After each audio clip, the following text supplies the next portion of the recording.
माऊली ज्ञानेश्वर महाराज, श्रीमंत श्री जगद्गुरु तुकाराम महाराज, पवन सूत हनुमान, प्रभु रामचंद्र भगवान, गोपाल कृष्ण भगवान, धर्मवीर संभाजी महाराज, छत्रपति शिवाजी महाराज, नमः पार्वते पते हर हर हर हर हर हर।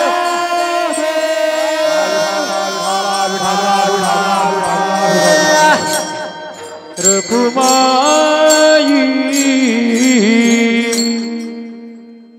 रूप पाहता लोचनी, सुख झाले ओ साजनी, तोहा विठ्ठल बरवा, तोहा माधव बरवा, बहुत सुकृताची जोडी, मनोनी विठ्ठली आवडे, तोहा विठ्ठल बरवा, तोहा माधव बरवा, सर्व सुखाचे आगर बापर कुमादेवीवर, तोहा विठ्ठल बरवा, तोहा माधव बरवा, नमो विठ्ठला राजया पांडुरंगा,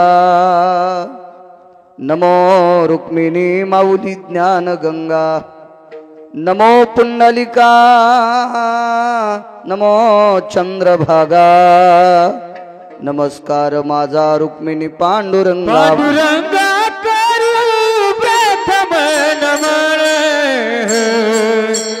पांडुरंगा करे प्रथम नमन, पांडुरंगा करू प्रथम नमन, पांडुरंगा करू प्रथम नमन, दुसरं चरण संताची, दुसरे चरण संताची, संजय कृपादाने वदत विसार, संजय कृपादाने वदत विसार,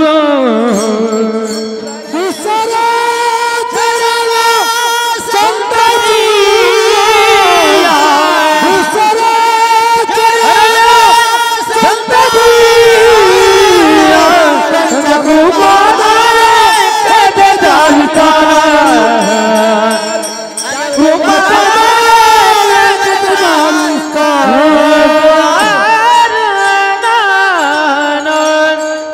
जुडोनिया कर चरणी, ठेवी तो माथा, ठेवी तो माता, परिसा विनंती माझे पंढरीनाथा, परसा विनंती माझे पंढरीनाथा, जुडोनिया कर चरणी, ठेवी तो माथा, ठेवी तो माथा, परसा विनंती माझे पंढरीनाथा, परसा विनंती माझे पंढरीनाथा। पांडुरंगा करू प्रथम नमन, दुसरे चरण संताचे, त्यांच्या कृपादाने कथेचा विस्तारू, बाबाजी सद्गुरुदास तुका, बडो जबांबारुत तुल्य वेगम, जितेंद्रियं बुद्धिमतां वरिष्ठं, वातात्मज वानरायुत मुख्यं, श्रीराम दूतं शरणं प्रपद्ये, नागेंद्र हराय त्रिलोचनाय, भस्मांगरागाय महेश्वराय, नित्याय शुद्धाय दिगंबराय, तस्मै नकराय नमः शिवाय, शरदिंदु समाकारे परब्रह्म स्वरूपिणी, वासरा पीठ निलये सरस्वती नमस्तुते, विठ्ठला विठ्ठला विठ्ठल राम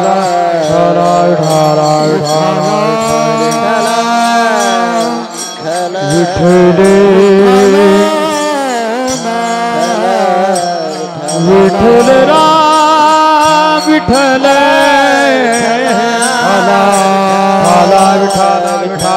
हला विठाला विठाला कुंडली कवरदारा हरे दान मुझको विठ्ठल राम नाहा विठाला विठाला विठाला हला हला विठाला विठाला विठाला हला विठाला विठाला हला विठाला आहा हला हला विठाला आता वैवासित पावना ती भासती पंचानन समाना तया श्रोत्याची आचरणी जाना साष्टांग नमन करीतसु वाद्यभूषित पावन तो प्रत्यक्षामरेंद्रा समान तयाची आचरणी जान साष्टांग नमन करीतसु आता गान गंधर्व देवता कोकिळ कंठ स्वर अराका जे कीर्तनी वहिवा शीत लोका तयाची आचरणी नमन गा मज दिसतसो परम विख्यात तुझो जान ब्रह्मयाचा सुतु नारद जान नाम तितिक्षु तयाची आचरणी नमन गा जेने धर्म जितविलाची बळी तो संभाजी जान नवाळी कावतरला जयाची आकुळी तया छत्रपतीची आचरण कमळी साष्टांग नमन करीतसो विठाला विठाला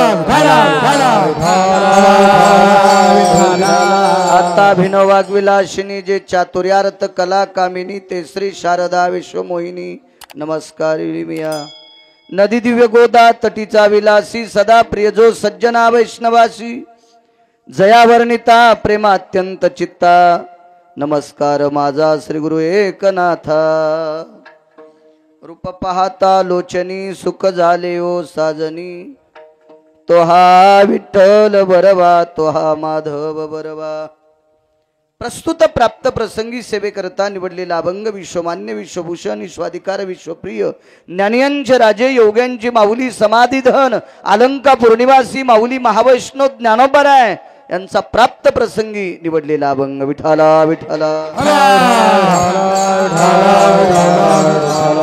प्राप्त प्रसंगी निवडलेला अभंग माऊली महावैष्णव माझ्या ज्ञानोबरायांचा आहे.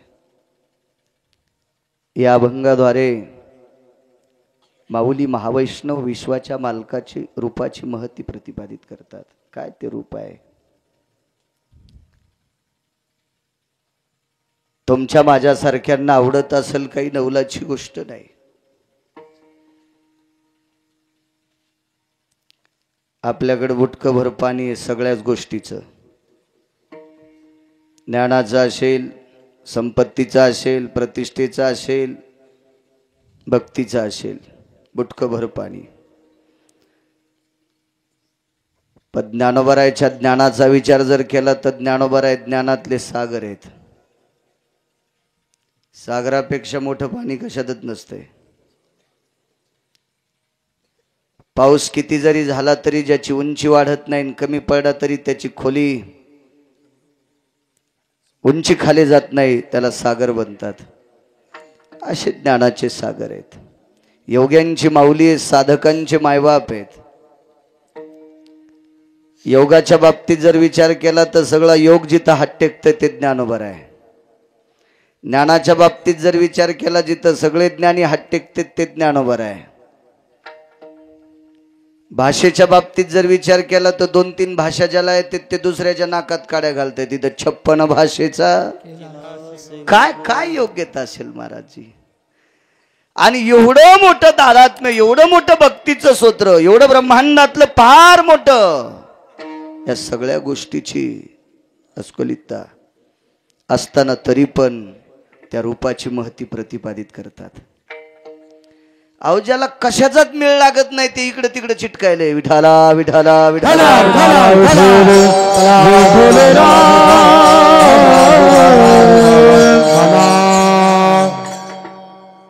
विज्ञानाच्या बाबतीत जर विचार केला तर विज्ञान काय डोकं लावणार आहे. एक जण म्हणला विज्ञानानं विमानाची निर्मिती केली. टपराच्या विमान आहेत ना वरचे. मी बऱ्याच वेळेस बसलो तुमच्या पैशावर, नाही तर इमान पुसायची पण लायकी नव्हती माझी. पण ज्ञानोबराय तुकोबरायच्या कृपेने बऱ्याच वेळेस बसलो, पण ते टपराचे विमान भिंत चालिता येईल बुवा विज्ञानावाल्याला? नाही नाही नाही. लय ज्ञानी 4-2 ज्ञानेनं शानपणा केला. काही म्हणतात मी आमक्याला माळ मॅच घातली तो बाप बिन पाण्याची पेतून सुंबळ्या, तर दुसऱ्याला माळकरी केलंस. परमार्थात रेड्याला आणायची ताकद आहे कोणामध्ये? ती ज्ञानोबरायांची ख्याती. आणि ते ज्ञानोबराय म्हणतात मला सुख तिथं प्राप्त झाले. रूप पाहता लोचनी सुख झाले हो साजनी. त्या विटेवरच्या मालकाचं भगवान विष्णू परमात्म्याचं मुख बघितलं की मला सुख झालंय. साजनी म्हणजे बुद्धी. विठाला विठाला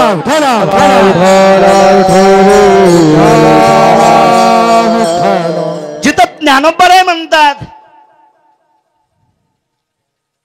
शंखखोर मेले, तिथं काय चलती शंख ज्ञानोबरायच्या पुढे? हा 4-2 अभंगावर कीर्तन करणारा गिरगाव जर म्हणित असेल, गिरगावकर म्हणित असेल तर तिथं शंका आहे. ते काल परवाचा 1.5 दिवसात कीर्तन करायला ते ठीक आहे, आमच्या विषयी शंका. पण ज्ञानोबराय नमो निष्कलंका, काय ताकद आहे. निष्कलंक सामान्य गोष्टी येतात. आणि त्या ज्ञानोबरायनं म्हणावं की ते रूप बघितल्याच्या नंतर सुख प्राप्त होते. किती मोठी ताकद आहे. पाहता श्रीमुख सुखावले सुख डोळ्याचे भूक नवजे माझ्या डोळ्याचे भूक नवजे माझ्या डोळ्याचे भूक नवजे माझ्या डोळ्याचे भूक. हे पाहता श्रीमुख सुखावले सुख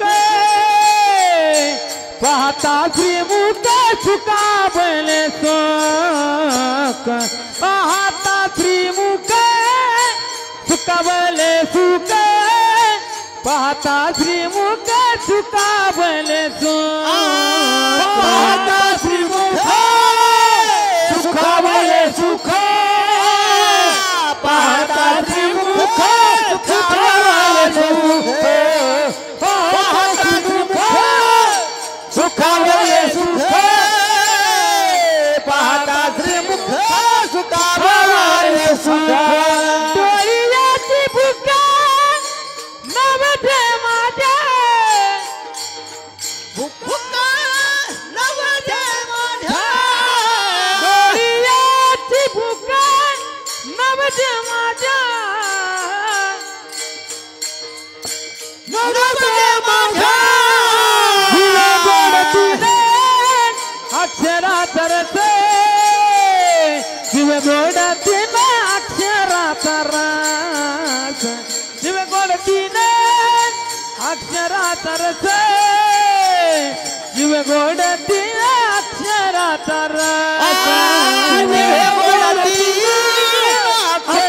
तरस शिव गोडतीने अक्षरा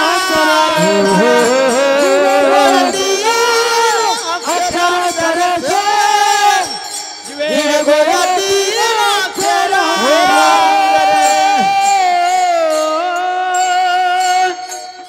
माझ्या अष्टादश संतांपैकी एका महाराजांचं वाक्य आहे. पाहता श्रीमुख सुखावले सुख डोळ्याची भूक नवजे माझ्या. जे किती सुंदर किती सुंदर. तर कल्पना करा या सुंदर विश्वाला निर्माण करणारा जगाचा मालक किती सुंदर असेल. विठाला विठाला विठाला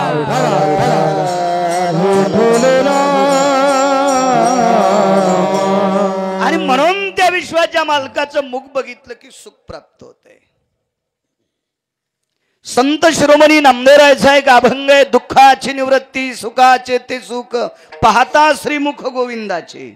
त्या भगवान परमात्म्याचं मुख पाहिलं की दुःख जातं. ही त्याच्या रूपात ताकद आहे. दुःख बाकीची औषधं घेण्यासाठी सायास लागतात, पण त्या मालकाचं मुख बघण्यासाठी काही सायास लागत नाही. दुःख निवृत्तीचं सर्वात मोठं सोपं आणि सुलभ साधन असेल सुखाच्या प्राप्तीचं तर ते विटेवरच्या मालकाचं मुख आहे. विठाला विठाला.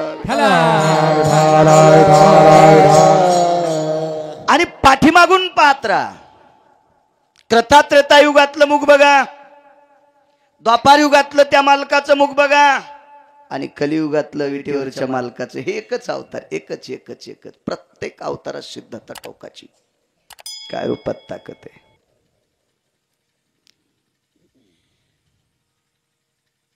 एका माऊलीच्या पाठीमागे एक व्यक्ती गेली, मागचा पुरावा देतो मग पुढे येतो. आई पुढे चालत होती, तिच्या पाठीमागे ती मुलगी चालत होती. काय रूप आहे त्या मालकाचं.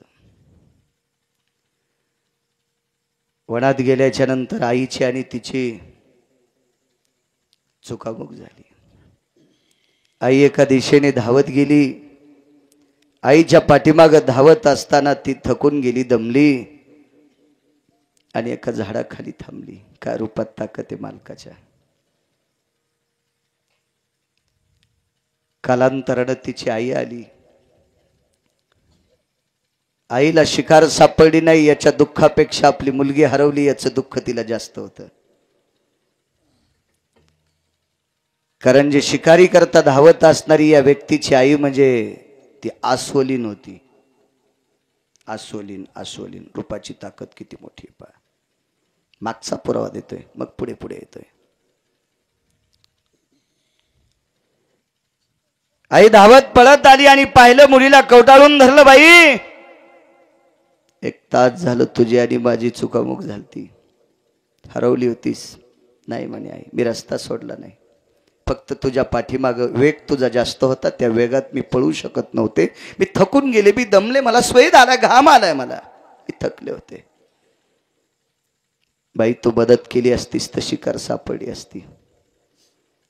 आई, क्षमता संपल ती पळण्याची, किती पळू तुझ्या पाठीमाग, नाही पळू शकले. आईने सांगितलं, चाल, वेळ होते, आपण घरी जाऊ. काय रूपात ताकद आहे. मुलीने सांगितलं, आहे मी आतापर्यंत जेवढ्या जेवढ्या वेळेस तू वनात आलीस, घरून तुझ्या पाठीमाग मी चालत होते, आजही तुझ्या पाठीमाग चालणार. परिणाम इतकाच आहे, आता मला तुझ्या हाताला धरावं लागेल, मी तशी नाही चालणार.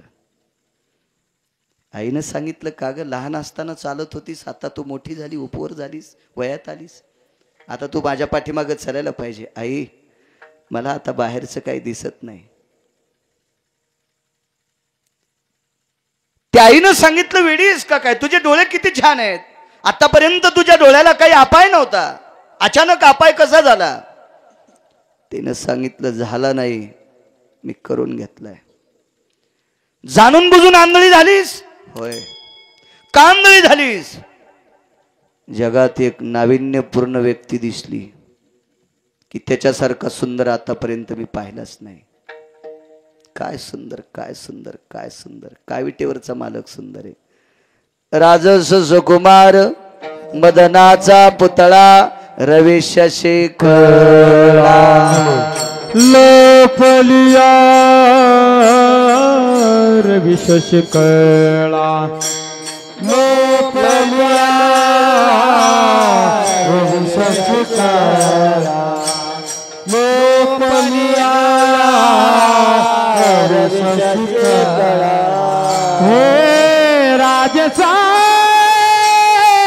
सुकुमार ताळे ताळे ताळे मदनाचा पुतळा राजस सुकुमार मदनाचा पुतळा राजस सुकुमार मदनाचा पुतळा राजस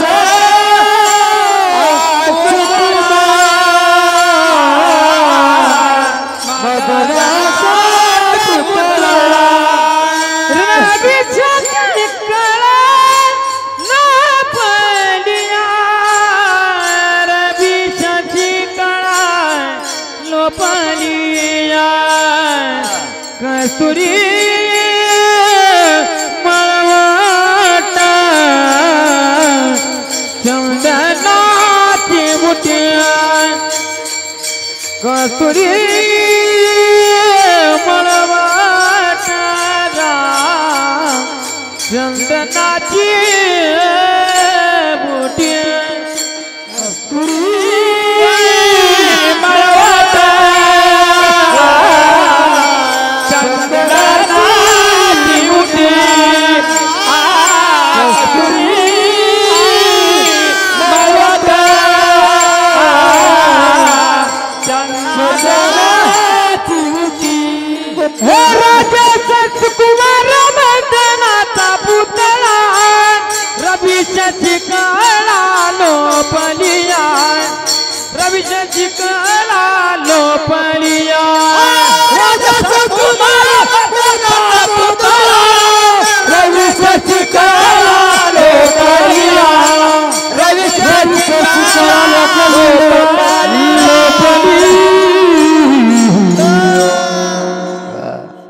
राजस सुकुमार. त्रेतायुगातलं मांडतोय, 3 युगातलं एक एक चरित्र सांगतो तुम्हाला. पाठीमागं फार गेलो असतो पण वेळ मोज काय आपल्याकडे. काय सुंदर ते आहे. मी त्या व्यक्तीला बघितलं आणि लक्षात घेतलं, आता याच्यानंतर जगातला कुठलाच पुरुष पाहायचा नाही. त्याला बघितलंय मी. तिच्या आईनं सांगितलं, अगं आपण पशुच्या कुलात आहेत, आपण अस्वल आहोत, आणि ज्याला बघितलं तो मानवी देहधारी आहे, आणि अस्वलानं काय त्याच्याशी चांगुलपणा ठेवायचा आहे. तिनं सांगितलं, आई नुसता चांगुलपणा नाही, त्याला मनोमनी वरलंय, त्याच्याशी मी लग्न केलंय, त्याला पती मानते. आईनं सांगितलं, बाई अगं माझी ताई तू वेडी आहेस. अगं माणसांची मुलगी करत असताना 5 नापसंतीचा निर्णय देतात.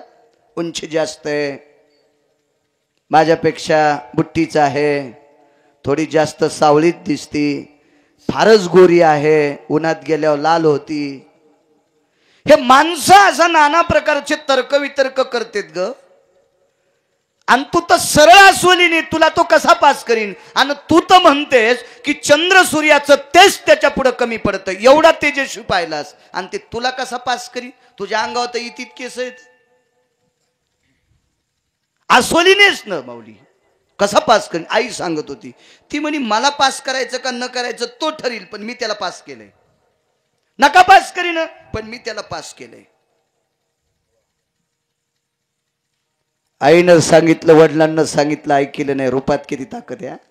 का ज्ञानोबराय म्हणतात, काय ताकद आहे रूपात. नाना प्रकारचा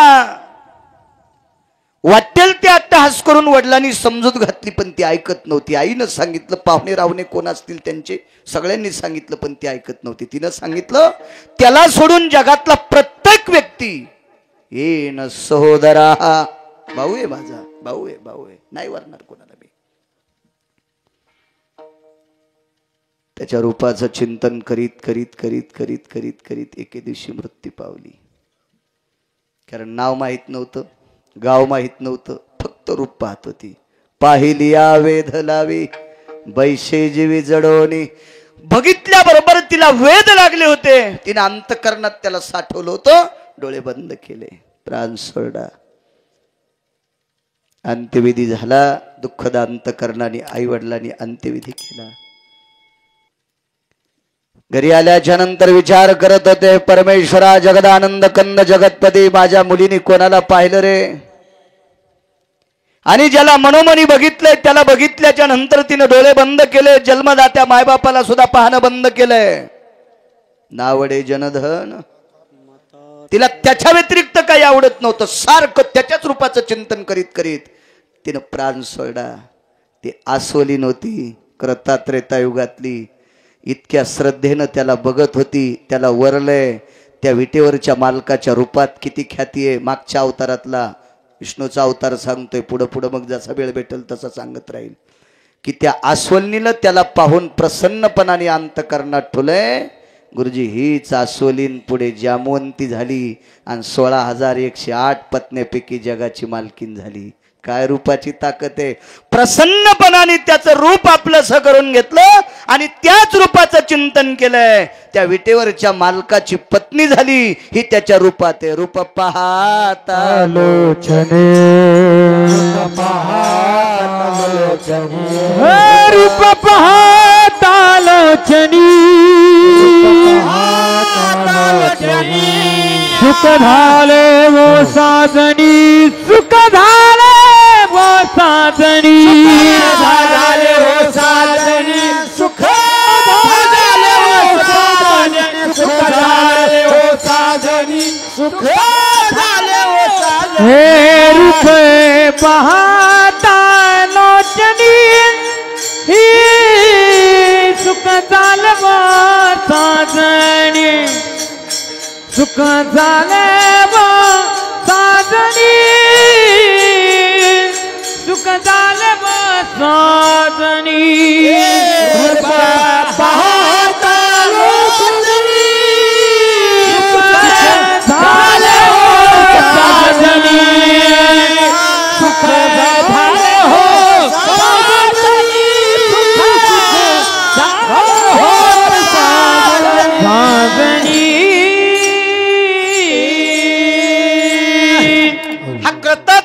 युगातला विटेवरच्या मालकाच्या रूपाचा पुरावा. त्याच्या पाठीमागे जाऊ का थोडस? 5 मिनिटं सांगतो मागचं सुद्धा. एका अवतारात माझ्या जगाच्या मालकानं, विटेवरच्या मालकाने बटुरूप वामन झालत. वामन हे रूप पाहिल्याच्या नंतर एका रत्नमाला नावाची राक्षसीन होती. रत्नमाला नावाची राक्षसीन. आणि त्या रत्नमाला नावाच्या राक्षसनीला ते रूप आवडलं. आणि ती म्हणली, काय रूप सुंदर आहे, असं जर मला पोरग झालं तर. भगवान म्हणले, तू माझ्या रूपाची चाहती आहेस. बेंदाडे बुंदाडे कोणाच्या रूपाचे चाहते आहेत? सकाळी पाणी नेईन ते सुद्धा रूपाच्यासाठी वर्णन करायला टंबरेल दारड्याचे. काय रूपाची ताकद आहे. अरे तू राक्षसाच्या कुळात आहेस, राजा बळीची कन्या. तू निशाचराच्या कुळात आहेस, पण माझ्या रूपाची महती तुझ्या अंतकरणात गुंजारते. मी तुझा मुलगा व्हावा एवढं जरी तुझ्याकडे पुण्य नसेल, पण एक न एक दिवस तुझं स्तनपान करील. पण ही नालायक तिनं शहाणपणा केला बघा. शेवटी सगळा स्वयंपाक केला, पण राखेलचा थेंब झटकीला. चट वास लागला स्वयंपाकाला सगळा. रत्नमाला देवानं सांगितलं काय हरकत नाही, तुझं स्तनपान करीन. पण थोड्या वेळानं तिच्या बापाला पातळात घातलं. तुका म्हणी बळे आणि जीव दिला पायतळी. जगाच्या मालकानं सांगितलं, रूपाचं वर्णन केलंस ना, मी तुझं स्तनपान करीन. पण ती म्हणली, मी तुला विष पाजून मारीन. भगवान म्हणले, विष जरी मला पाजलंस तरी तुला मोक्षच देईल, कारण माझं रूप निहाळलं असता. कल्पना करा, राक्षसाच्या कुळात जन्माला आलेली कन्या प्रसन्न अंतकरणाने बघितलं, पण पुन्हा तिच्या मनात पाप आलं. देव म्हणला, येऊ दे, पापात का होत नाही, पण माझं रूप निहाळलंस, तुला सायुज्य सदनाला पाठीन. जगाच्या मालकानं तिला द्वापारयुगात मारलं, पण मोक्षच दिला. ही त्या रूपात ताकद आहे. रूप पाहता लोचने, रूप पाहता लोचने, रूप पाहता लोचने, रूप पाहता लोचने. सुख झाले हो साजनी, सुख झाले हो साजनी, सुख झाले हो साजनी, सुख झाले हो साजनी, सुख झाले हो साजनी, सुख झाले हो साजनी.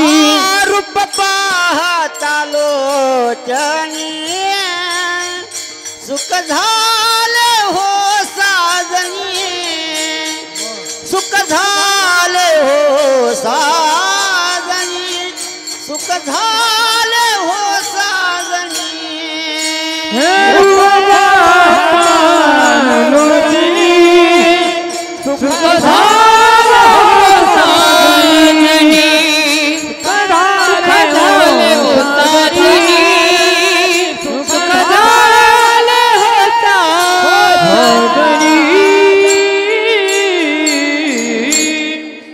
पहा द्वापार युगात, मागच्या युगातला द्वापार युगात दिला. असं काय ताकद आहे त्या रूपात, किती मोठी शक्ती आहे त्या रूपात. अजून एक पुरावा सांगतो, मग पुढे कलियुगात येतो. या विश्वाच्या पाठीवर सौंदर्य ही कोणाच्या बापाची जहागिरी नाही. ते सौंदर्य घालायचं काम विटीवरच्या मालकाचं आहे, जगाच्या बापाचं आहे. लेकर श्रीमंताला सुंदर होते, हे डोक्यातलं काढून टाका. भीक मागणाऱ्या माणसाला सुद्धा लेकरू सुंदर जन्माला येते. खूप ठिकाणी खूप खूप खूप खूप. अहो, दुसऱ्याच्या शेतात काम करणाऱ्याच्या पोरीला बिना हुंड्याचं नेलं तहसीलदारानं. मुलीच्या वडिलाला विचारलं, का हो तहसीलदार, तुम्हाला जावाई भेटला कस काय? रूपवान मुलगी होती. आणि त्या तहसीलदाराला सांगितलं, तालुका तुमच्या ताब्यात असतो, मुलीचं लग्न मला कसं करता येईल, मी गरीब माणूस आहे.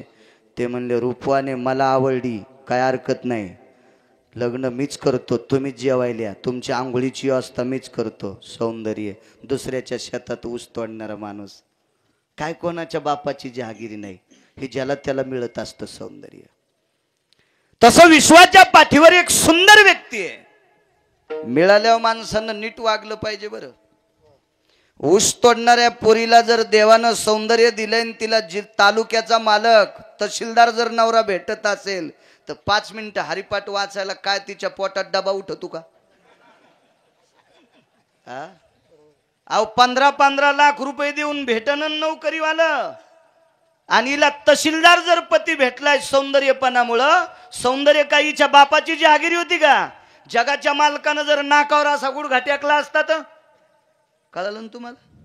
असं चपट नाक केलं असतं त्यांनी दिली असती का फुकट? नाही ना. मग तहसीलदारानं तिच्या बापाला जीव घालून नेलंय, त्यावर ती किती सौंदर्य आहे. मग करावून भजन 5 मिनिटं केलं तर काय हरकत आहे? देवानं एखादी गोष्टी दिल्यावर माणसानं नीट राहिलं पाहिजे. नीट राहिलं पाहिजे. विश्वात एक व्यक्ती सुंदर आहे, रूपात किती ताकद आहे माझ्या मालकाच्या. पहा, जगात एक नंबरचा सुंदर. अजून काही आहेत असं प्रत्येक कीर्तनात मी बोलत राहतो. मग एक जण म्हणला, महाराज नेमका नंबर 1 कोणाचा? अरे म्हणलं पुराण वाचितोय रे, तुला कोणाचा द्यायचा तू ठरव. विठाला विठाला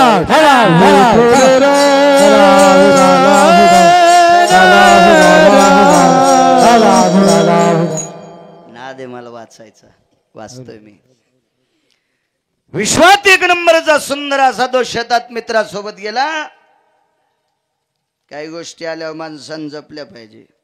देवानं जर स्वर चांगला दिला असेल तर निश्चित भजन म्हणा, रेल्वेत गाणे नाही म्हणा. मी पूर्वी पॅसेंजरनं प्रवास करीत होतो, बरेच दिवस झाले मला मी फिरतोय. तर त्या पॅसेंजरमध्ये कधी कधी असे ते गाणे म्हणणार माणसं दिसते, इतके स्वर गोड, इतके स्वर. ते सगळे जर आपल्याकडे आले ना तर आपले दुकानं बसतील. गळ्यात शपथ इतके स्वरदार माणसं. पण त्या येडगळायला दिशाच देईन कोणी. ते तिकडं टमरेलं वाजायले, तिकडंच कशातले गाणे म्हणालेत, कशा लोय स्वर त्याला नंबर 1चा. मग एवढा स्वर दिल्याच्या नंतर म्हणणं भजन न म्हणल्यामुळं तिकडं येतं, आणि आपण भजन म्हणल्यामुळं विटेवरच्या मालकाने हे आपल्याकडे पाठवलेत. ही भजन म्हणण्याची ताकद आहे कैलास. पहा, देवानं दिलंय ना ते जपायचं. एखाद्याकडे जर श्रीमंती दिली असेल तर ती चांगल्या ठिकाणी वापरायची. रूपाची श्रीमंती असेल, धनाची श्रीमंती असेल, सत्तेची श्रीमंती असेल आणि विद्वत्तेची श्रीमंती असेल. जगात सुंदर, पण ते बेट दुसऱ्याला हसू लागलं. त्याच्या मित्रांनी सांगितलं, अरे हसू नये दुसऱ्याला. कशा करता हसतोस तू? या ब्रह्मांडाच्या मालकाने तुला सौंदर्य दिलंय, तू कशा करता हसतोस? पण ते काहीच्या रक्तातच पाप असतंय. ते दुसऱ्याची चेष्टा करणारच सवयच असती काही हलकटांना.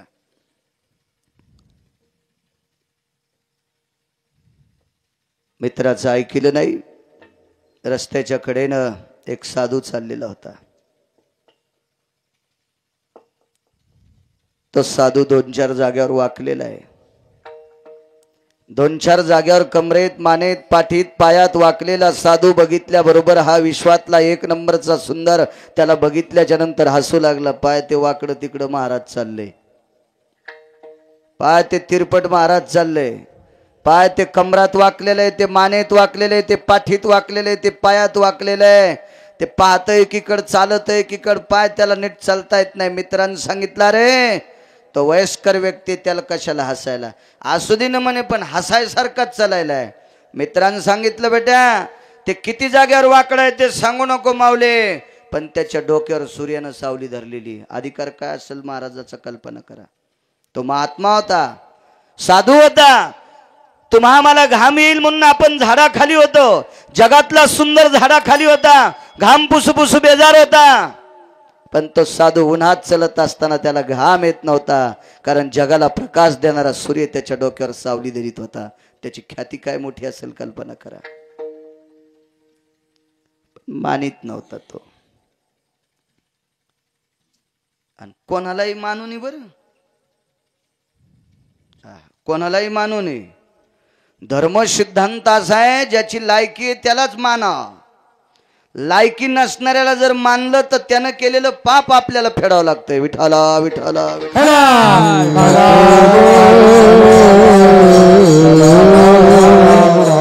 महाराजाची देवाचे नुसते कपडे घातले आपण, त्याला सुद्धा महात्मान, साधून, योगीन, जपीन, तपीन, निष्ठावंतन वगैरे म्हणतो. त्यानं केलेले नाटक तुला फेडावं लागतील पाप्या, कोणाला नाही म्हणायचं. पण तो ओरिजिनल साधू होता, ज्याच्या डोक्यावर आगा भास्कर होते जो कांती. विश्वाचा घाम काढण्याची ताकद ज्या सूर्यात आहे.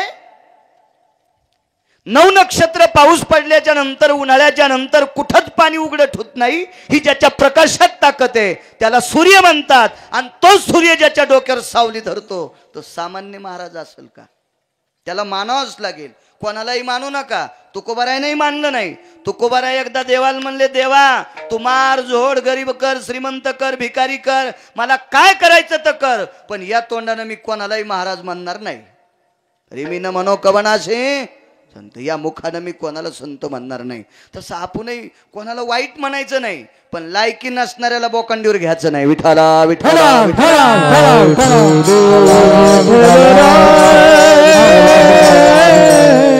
ज्याची लायकी नाही त्याला बोकांडीवर घेतलं की आपल्याला पाप उद्भवतं. एका माणसानं चोरी केली आणि चोरी केल्याच्या नंतर पोलिसाला कळालं याच्याशिवाय कोणी चोरी करू शकत नाही.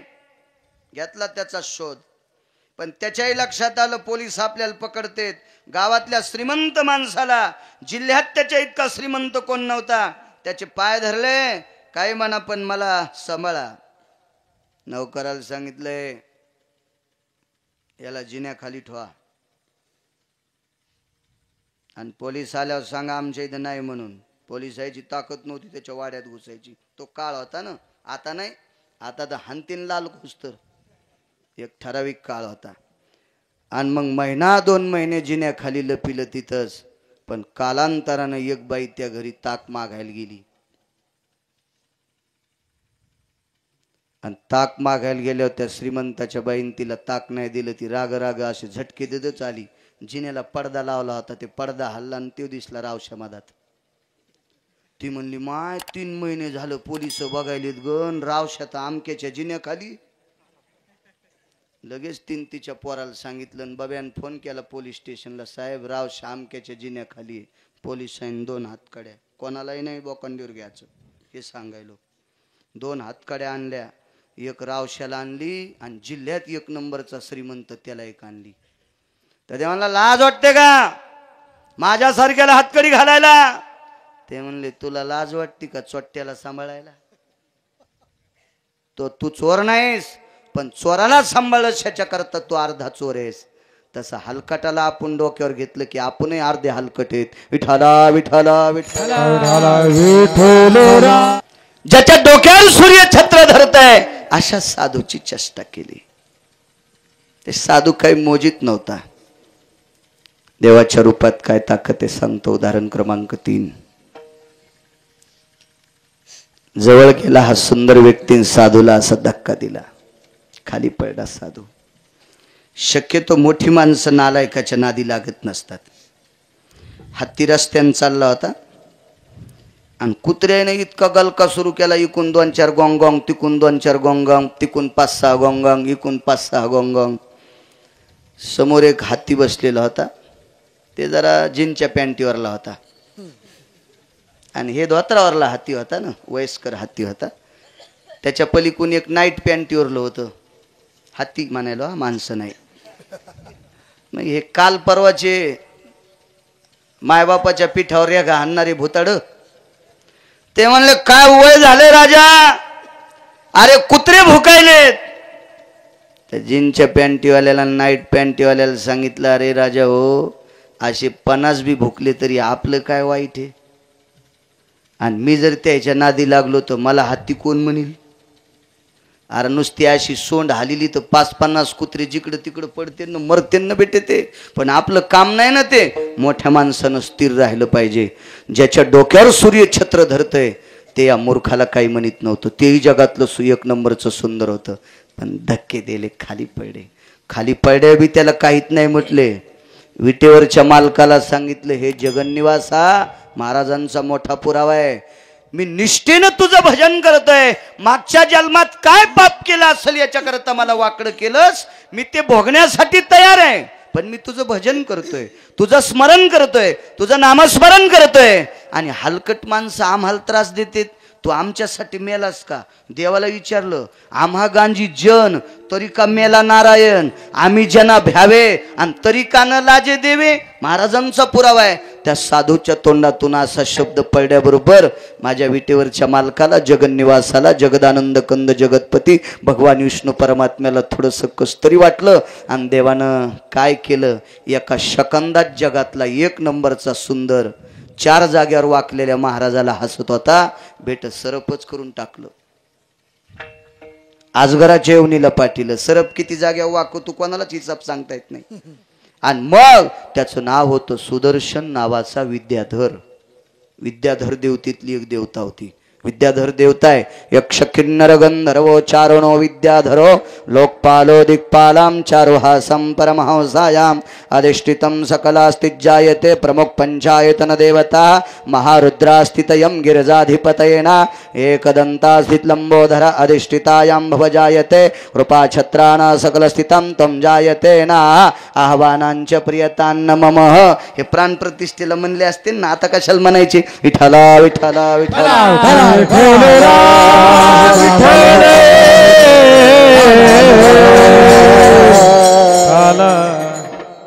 तो सुद्धा विद्याधर देव वाकडा झाला. साधूला विचारलं मुक्ती कशातून? तो काही कर म्हणले तुला मोक्ष नाही, एकाच गोष्टीनं मोक्ष भेटल, तू एकदा त्या ब्रह्मांडाच्या मालकाचं मुख पाय. आणि त्याला पाहण्यासाठी वृंदावनात आलं. आणि एकदाच माझ्या भगवान कृष्ण परमात्म्याला पाहिलं तर पुन्हा विद्याधर लोकाला निघून गेलं. द्वापार युगातला पुरावा कैलास बा. द्वापार मागचा क्रतात्रेता युगातला सांगितला होता, हा द्वापार युगातला पुरावा आहे. द्वापार युगात पाठीमागं केलेलं पाप एका विद्याधरानं त्या मालकाला, त्या मालकाचं रूप बघितल्याच्या नंतर, माझ्या विटेवरच्या मालकाचंच रूप बघितल्याच्या नंतर, द्वारकाधीश कृष्ण परमात्म्याचं रूप बघितल्याच्या नंतर त्याला त्या योनीतून मुक्तता झाली आणि तो पुनश्च आपल्या पूर्वपदाला गेला. ही त्याच्या रूपात ताकद आहे. रूप पाहता लोचने, रूप पाहता लोचने, रूप पाहता लोचने, रूप पाहता लोचने, सुख झाले हो साधनी, सुख झाले हो साधनी, सुख झाले हो साधनी, सुख झाले हो साधनी, सुख झाले हो साधनी, सुख झाले हो साधनी, रूप पाहता लोचनी, सुख झाले हो साधनी,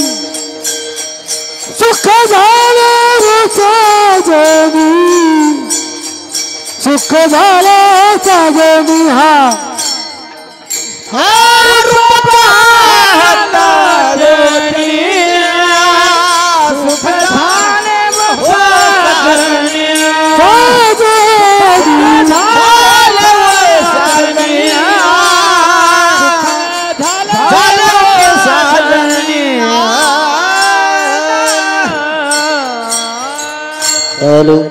विटेवरच्याच मालकाची मागची अवतार ते 2-3 पुरावे तुमच्या पुढे मांडले. आता माझा ब्रह्मांडाचा मालक पंढरपुरात विटेवर उभा आहे. त्याच मालकाच्या मागच्या रूपाची महती, आता विटेवर असताना रूपाची महती किती मोठी ती ऐका. एका बाईला मुलगा झाला, सुंदर मुलगा, रूपानं नाही गुणानं. आणि जे गुणानं सुंदर असते ते सुंदर असते, रूपानं सुंदरला किंमत नाही. मी रविवारी एक जणाच्या इथं रोजान गेलो. मागचं सांगतोय, आताच नाही. आता बी रोजानच आहे, पण ज्ञानोबा राय तुकोबारायचा नौकर आहे. आजही रोजानच आहे. 95-96ला तर 3.5 वर्ष एका माणसाचा नौकर होतो.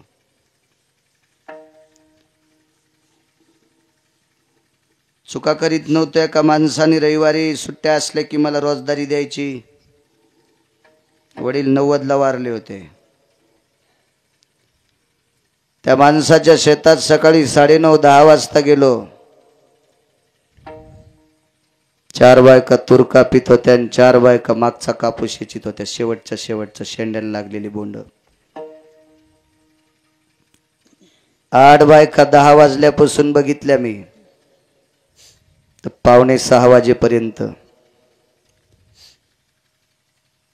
10 ते 5:45 पर्यंत नारदाच्या गादीवर गरीबाच्या बायका लोकांच्या इथं पोटासाठी तूर कापीत होत्या, पोटासाठी कापूस शेचित होत्या. नारदाच्या गादीवर उभं राहून सांगतो, सकाळचे 10 ते संध्याकाळचे 5:45 पर्यंत एकाही बाईचा पदर पडायला पाहिली नाही. त्या बाईला सुंदर म्हणायचंय, तिला सुंदर म्हणायचं. तुम्ही आता घेऊ नका, तुम्हाला काय ऊन लागणं काय होईन राहू द्या. जिला घ्याचा कटाळा येतोय तिनं पदर सकाळी कापून टाका. हो, तिला तिच्या मायबापाची शपथ आहे. विठाला विठाला विठाला.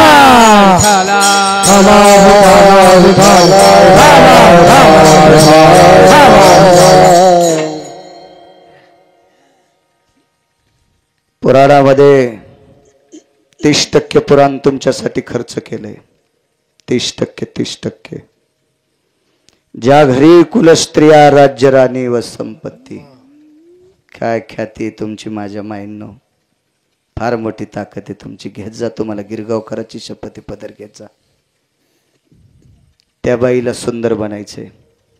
मुलगा रूपानं सुंदर आहे पण मायबापाला बोलत नाही, त्याला हलगट म्हणायचं. दिसायला साधा असेल पण आई वडिलांना मानतोय, त्याला जगातला 1 नंबरचा सुंदर मानायचंय. कर्तव्याला किंमत आहे आपल्या देशात, देखाव्याला नाही. सुंदर मुलगा झाला. तो मुलगा सुंदर कशावरून म्हणायचं माहित आहे? त्या जन्मताच जगाच्या मालकाचं भजन करीत होता. पुरावा देईन मी तुम्हाला. आईच्या पोटातून जन्म झाल्याच्या नंतर त्याच्या जिभेवर विठ्ठलाचं नामस्मरण येत होतं. उपजताची कर्ममेळा आणि वाचे विठ्ठल सावळा. हे काय पुरा गिरगावकराचा थोडाच पुरावा आहे. उपजताची कर्ममेळा, वाचे विठ्ठल सावळा. त्या विटेवरच्या मालकाचं नाव ज्याच्या जिभेवर कोंदलेलं होतं ते मुलगा किती सुंदर असेल कल्पना करा. पुरावे 2 आहेत, 4 आहेत, त्याच्यापैकी 1 मांडतो तुमच्या पुढे. एक त्याच्या नामाच्या साधनेनं पुनर्जीवन प्राप्त होते, चेतन होते, आणि एक रूपाची ताकद आत प्रतिपादित करतोय. मुलाचे वडील बाहेरून आले. आईनं सांगितलं, धने दूध संपलंय वक्षस्थळातलं, कोणी देणार नाही देऊ शकत. बायको हुशार होती, चतुर होती, विवेकी होती. ज्याच्या जीवनात विवेकी पत्नी आहे त्याला ऊस तोडायची वेळ जरी आली तरी समजायचं मी स्वर्गात आहे. आणि ज्याच्या जीवनामध्ये कर्कशा पत्नी आहे, ते बंगल्यात जरी राहत असेल तर समजायचं मी मसनवाट्यात जळायलो. कर्कशही संगती दुःख उदंड फजिती. पती आणि पत्नी संसारूपी रथाचे 2 चाक आहेत. बायका म्हणतात मेला आमच्यावर नांगर घालायलाय. तुम्हाला पण सांगतोय, मायबापाला सोडून जी बाई आपल्याकडे अख्खं जीवन आपल्या सेवे करता येते, तिला सुद्धा लक्ष्मी म्हणून सांभाळायचं. आपलं सुद्धा इति कर्तव्य. लालनात पालयन ते भार्या. पुरुषाला सुद्धा काही नियम आहेत, आचारसंहिता आहे. तुम्हालाच बोलतोय, असं डोक्यातलं काढून टाका, यांनाही बोलतोय. विवेकी बाई आहे. धनी दूध संपलंय बघ, गाईची अवस्था करावं लागते. बालकानं सांगितलं, लक्ष्मी आपल्याला वाटी भर दूध कोणाकडून आणण्याची आपल्याकडे कुवत नाही. 1 रुपया नाही आपल्याकडं. आदला नाही, रुपया त्या काळात नव्हता. त्या काळात आदला, दमडी, कवडी, खडका, लालपई हे त्या काळातले पैसे होते. त्या काळातले जिंच्या पॅन्टीवाल्यानं काहीच नाही डोक्यात घ्यायचं. तुम्ही पाहिले नाही ना ऐकले नाही. विठाला विठाला विठाला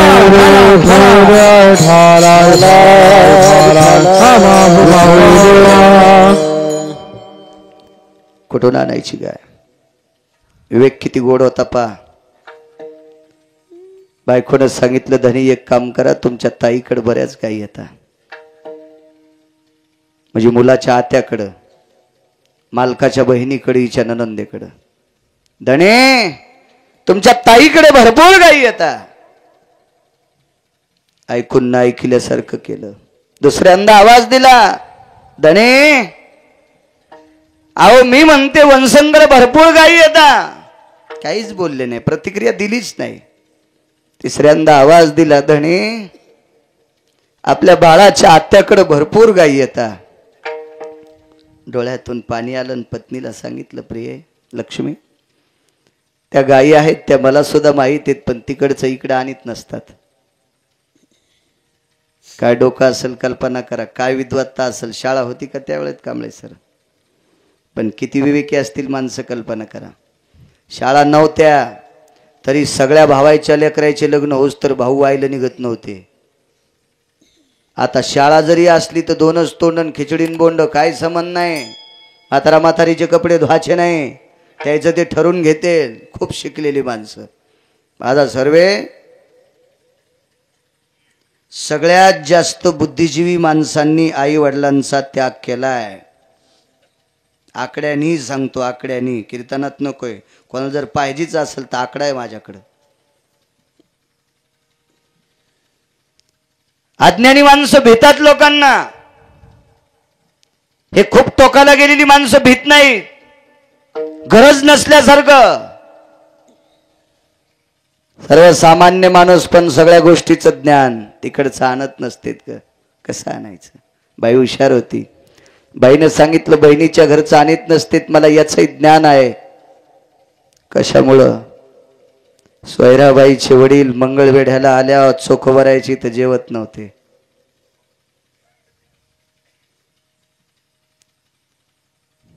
बाईने विचारलं, बाबा थकून आलात, पायी पाय आलात, 2 भाकरी आणि वाटीभर ताक खाता का? डोळे भरून आले, पोरीच्या तोंडावर हात फिरला. बाई लेकीच्या घरचं खाऊ नये. विद्वत्ता काय असेल कल्पना करा, काय टोक असेल ते. ही परंपरा मला ज्ञात आहे धनी. उलट धन पचत नसतंय याच्याविषयी मला ज्ञान आहे. देत जाओ बहिणीला, बहिणीकडनं आणत जात जाऊ नये. पण गाय फुकटही आणायची नाही, इकत आणायची नाही. हुशार बाई होती धनी. गाय फुकटही आणायची नाही, विकत आणायची नाही. याचा अर्थ काय? पैसे नाहीत म्हणून द्यायचे नाही. पैसे नाहीत म्हणून द्यायचे नाही. आणि बहिणीची गाय फुकट आणायची नाही. मग याचा अर्थ काय होतोय? पैसे तर नाही देणार. गाय आणल्याच्या नंतर दूध खाल्ल्यावर गायन वासरू परत करायचं. मग फुकटचा अर्थ काय? फुकट घ्यायची नाही याचा अर्थ काय? दूध तर फुकटच खाल्लं. ऐका ना धनी, ह्याच्यानंतर जीवनभर तुमच्या ताईच्या घरचं काम करीत राहायचं नुसत्या भाकरीवर. काय डोकं असेल? पण आणा तुमच्या ताईचीतून गाय. प्रापंचिक भीती आहे. या संसाराला सुंदरशी फुलं लागावी. पांडुरंगाच्या कृपेने एक सुंदरसा आपल्याला मुलगा झालाय आणि हा मुलगा वाचा दुधाची तारांबर आहे. म्हणून या प्रपंचाच्या भीतीनं बहिणीच्या गावाला चोखोबारा निघाले. संसाराचे भय धरून मानसी, चोखा मेहून पुरीशी जाता झाला. या प्रपंचाच्या भीतीपुटी चोखोबारा आपल्या बहिणीच्या गावी गेले. बहिणीनं मधला वेगात सांगतो, पुढे सरकू आपण. बसायला टाकलं. दादा आलात, बसा. फार श्रीमंत बहीण होती, फार श्रीमंत. हल्ली काय माहिती आपल्या वातावरणात, आपल्याकडं फक्त श्रीमंत पाहुणा असला तरच आवडतो. गरीब पाहुण्याला आपण मानत नाहीत. इथं पहा किती उलटी सूत्र आहेत. झोपड्यात राहणारा भाऊ 400-450 एकरवाल्या बहिणीच्या घरी गेलाय. पाय धुवायला वाळ्याच्या तांब्यात पाणी दिलंय. बसायला गालीच्या टाकला. दादा आलात? होय. थकून आलात दादा? पाणी प्यायला दिलं आणि आडीत तापलेलं दूध, लाल जरद तापलेलं दूध साखर टाकून भावाला प्यायला दिलं. आडीतलं, आडीत कैलास भाऊ आडी लय दुर्मिळ झाली. तुमच्याकडे आडीच म्हणतात ना, ते खड्ड्यात दूध तापित येत, ते काय म्हणतात तुमच्याकडे? आवलं. आवलं इतका फरक पडतो बघा. आमच्याकडे त्याला आडी म्हणतात, तुमच्याकडे त्याला आवलं म्हणतात. आमच्या पोरायची माय म्हणली आपल्याला आवलं करायचंय दूध तापवायला, पण मी म्हणलं खालचे माणसं मरते ना, कारण आम्ही वरच्या मजल्यात राहत होतो. आणि स्लॅब 6 इंचच असतो आणि आवलं 2 फूट असते खोल. आता स्लॅबला खड्डा पाड्यावर आवलं पेटील्यावर खालचे वाचते का? मी म्हणलं आपल्या नशिबात नाही. आता ते मुकट्या बसन, तुला आवलं करायचंच असेल तर आपण मळ्यात घर बांधू. मा तिथं कशाला एका इंजेक्शनात नीट पुन्हा आवलं म्हणलीच नाही. तिला माहिती मळ्यात गेलं की शेण काढावं लागतंय. लय हुशार बायको. असं तुम्हाला रागीन म्हणून माझ्या बायकोर घेतलंय, पण सांगायला तुमच्यात बायकायचं विठाला विठाला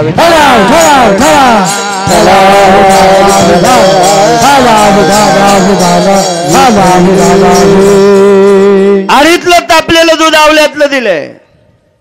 बरं झालं आवलं शब्द म्हणते तुमच्याकडे. हे तुम्हाला उद्या कळालं असतंय आडी कशाला म्हणायला म्हणून. दुधाचा तांब्या दुधाचा ग्लास मांडी खाली दाबून ठेवला. कसं प्यावं? स्वतःचा मुलगा दुधा वाचून मरतोय आणि बापानं निरस तापलेलं दूध आवल्यातलं प्यावं, नाही पिलं. बहिणीच्या लक्षात आलं आपल्या दादानं दूध पिला असं. मग कालांतराने एक शब्द टाकला, दादा बैसोनी एकांत पुषे गुजमात वहिनी शमवंत आहेत की. बहिणीनं काय विचारलं? आपल्या बहिणी काय विचारत्याला माहिती? दादा पोरं खुशाल आहेत का रे तू? ए दादा आई बाबा खुशाल आहेत का? वेगळं नाविन्य बहिणीकडं.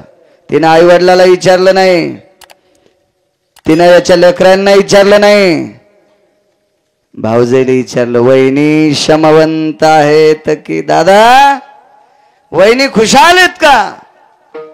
डोळ्यातला पाण्याचा थेंब गालावर आला, साजूकसा पुसला आणि सांगितलं, ताई सर्व खुशाल आहेत, पण तुझ्या वहिनीला एक मुलगा झालाय, त्याला दुधाची तारांबळे, गाय घेऊन जा.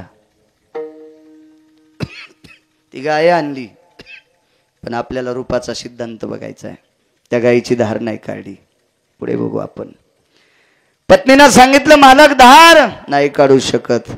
गाय वासरासाठी दूध देती, म्हैस तिच्या वगरासाठी दूध देती, शेळी तिच्या पिलासाठी दूध देती, वाघीण शिवीण छाव्यासाठी दूध देत असतात. ते त्यांच्या पिलाच्या दुधाचं आपण काढायचं आणि आपल्या मरत्या लेकराला वाचवायचं. हे मी नाही दूध काढणार. मारायचं का वाचवायचं जगाच्या मालकाच्या हातात आहे. पण रूपाची महती ऐकील ती एके दिवशी. रस्त्याने एक व्यक्ती मंगळवेढ्याहून जगाच्या मालकाच्या दर्शनाकरता जात होते. जाता जाता त्या व्यक्तीला दुरून नमस्कार केला. दादा विटेवरचा मालक दिसतोय कसा? खरं तर चोखोबरायला विटेवरचा मालक बुक्का लावायला येत होता. एवढा मोठा अधिकार होता चोखोबरायांचा. त्या व्यक्तीची भावना गोड होती. समोरच्या व्यक्तीने हातातल्या काठीनं एक काडी चित्र काढलं मातोड्यावर. खाली माती होती. हातातल्या काठीनं असं चित्र काढलं पांडुरंगाचं. तेच चित्र हातात एक काडी घेतली आणि चोखोबराने स्वतःच्या दंडावर काढलं आणि घरी आले आणि सांगितलं, सोयरा मुलगा, डोळे झाकलेत मालक, आता उघडीत नाही. मुठी वळल्यात मालक, आता उघडीत नाही. अंगाची त्वचा काळी पडली मालक, आता उघडीत नाही. चोखोबराने सांगितलं, सोयरा त्यानं एक सेकंद करता जर डोळे उघडे तर ते वाचतंय पाय. आईनं श्रद्धेनं त्याच्या मुखामध्ये स्तन दिलं. त्याला असं थापटलं. शेवटचा श्वास मोजता मोजता स्तन वडायला सुरुवात केली, पण स्तनातून काही आलंच नाही. शेवटची मरताकळी देत असताना त्याच्या लक्षात आलं, ज्याच्यातून दूधच येत नाही ती आई सुद्धा आपल्याला का फसवत असेल. अशा अनुषंगाने ताकद उत्पन्न करून एकदा डोळे उघडे आणि डोळे उघड्याबरोबर दंडावरचं चित्र दाखले विटेवरच्या मालकाचं. प्राण खेळायला लागलं. दृष्टांत संपला. चित्रातल्या जगाचा मालक पाहिल्याच्या नंतर कर्मामेळाचे प्राण वाचतात. ही चित्रातल्या मालकात ताकद येतं. प्रत्यक्ष रूपात काय ताकद असेल? रूप बाईला पकडण्यासाठी काही पापी बेजार आहेत. ते दिसायला सुंदर होती माऊली, पण तिला आधार कोणाचा नव्हता. आणि त्या काळातल्या हलकट लोकांच्या लक्षात आलं जर ही पकडून जर आपण एखाद्या राजाला दिली तर राजा आपल्याला पोत्यानं मोहरा देईल. लालूच. म्हणून तिला पकडण्यासाठी बरीच माणसं बेचैन होती, बेजार होती. त्या राजाने तिचं चित्र एकदा बघितलं. त्या राजाने सांगितलं जो कोणी मला आणून देईन त्याला माझ्या राज्यातला 14 हिस्सा देऊन टाकील. 4था हिस्सा, राज्यातला 4था हिस्सा. माणसं पैशासाठी काय करतील त्याचा मिळच नाही. मला एक जण म्हणला एसटीन फिरता का? म्हणलं हो. तिकीट फुल काढता का? हाफ. म्हणलं फुल. हाफ कसं काढता येईल? 60 वर्ष झालीच नाही ना, कसे काढता येतील? ते म्हणला महाराज परवाच्या दिवसपासून तुम्ही हाफ तिकीट काढायचं. म्हणलं डोकं खराब झालं तू. 1/4 काढता येईल पण मी लंगडा नाही. माझ्या सोबत एक जणाचा अर्धा असतंय पण मी व्यंग नाही ना. नाही म्हणे महाराज 5 आणे 4 पैसे हाफ तिकीट तुम्हाला काढता येते उद्यापासून. काय करावं लागन? फक्त 200 द्या. आता लालूच असती माणसाला बी.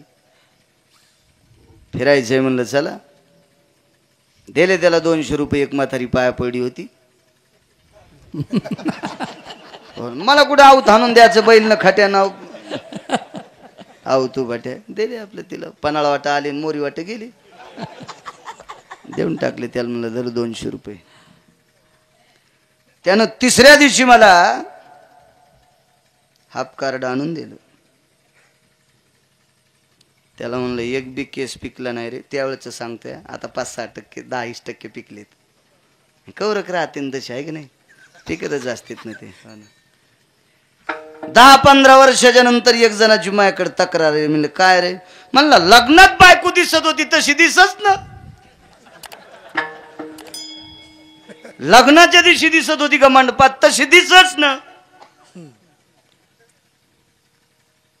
मला असं काऊन झालं विचारायला आलो. मी म्हणलं बरं ठीक आहे. आमच्या बाब्याला म्हणलं बाब्या जा याच्या बायकोल बोललो आणि काकूला. आणि काकूला सांगितलं. हे म्हणाले लग्नात तुम्ही जशा दिसत होत्या तशा दिसत नव्हत्या. काकू म्हणली मी तशी दिसन हो पण हे बी ते दिच्छासारखे दिसनत ना. आहे का नाही पुरावा? मी कवरक राहील तसे माझे काळे केस. तो एकही पांढरा नव्हता. त्याला म्हणलं अरे एक तरी केस पांढरा असावा ना. कंडक्टर मारीन ना मला. मारीन म्हणजे बोलन ना. महाराज शोभतंय का तुम्हाला हाफ तिकीट काढायला?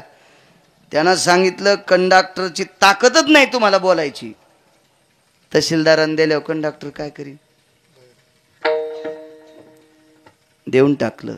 मी 4-2 बाऱ्या तिकीट काढलं पण कंडक्टर नुसते बघायचे आणि पुढं सरकायचे.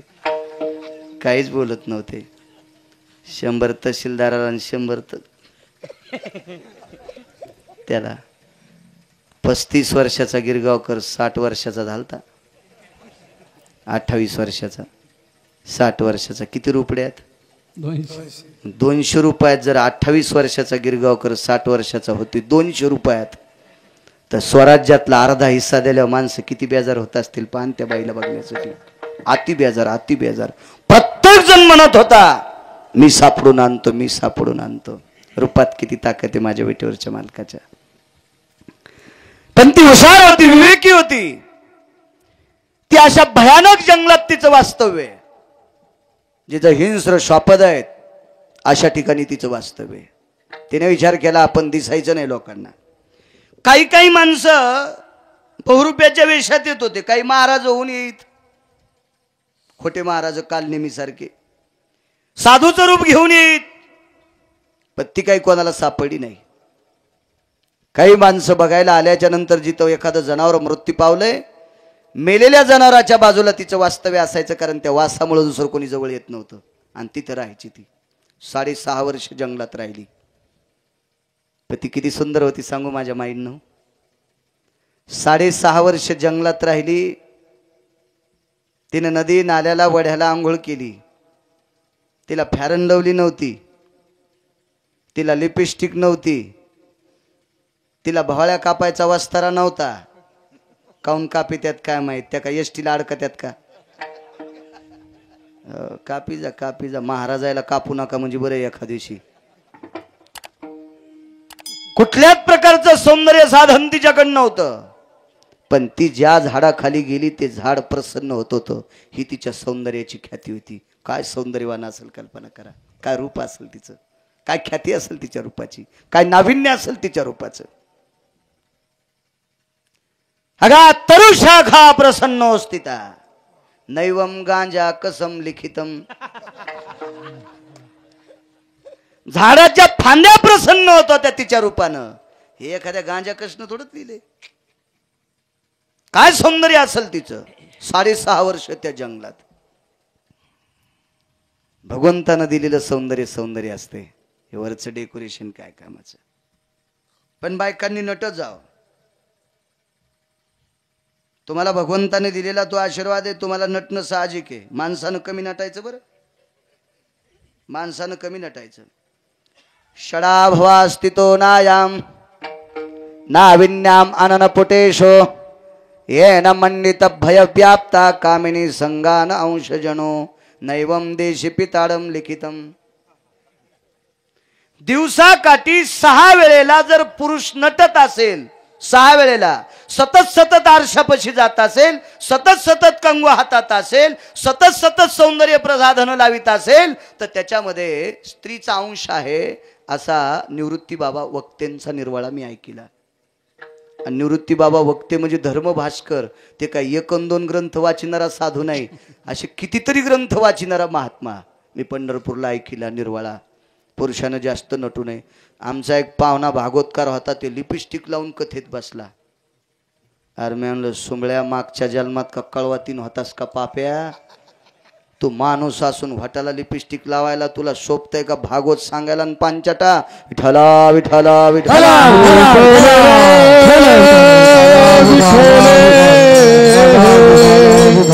झाडाच्या फांद्या प्रसन्न होत्या एवढी सुंदर. 6.5 वर्ष जंगलात.